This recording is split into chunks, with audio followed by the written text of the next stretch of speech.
Start. Sunod ka na, tapat ng balikat. Yeah. Yun ang first natin. Second move. Second step. 45 degree angle. Then, pag nakita mo siya, kanti pa. Kanti pa. Okay na ma'am, ano? Ayan. Nakita mo na siya. Yeah. Ayan. Sagad man-develop mo dyan. Okay. Tingnan mo kung pasok na siya, save na. O, dito silip ka dito. Up. Kanti pa. Ayan, pasok na ba? Stop. Stop mo na. Sagad man-develop mo dito. Yan. Tapos, try pa.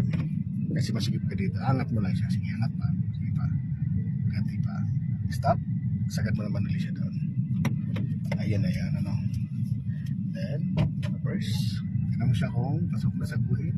Good, tingnan mo siya. Pantay mo lang. Kanti pa. Stop. Gitna. 1, 2. Atras. Mga mali naman mag-command naman.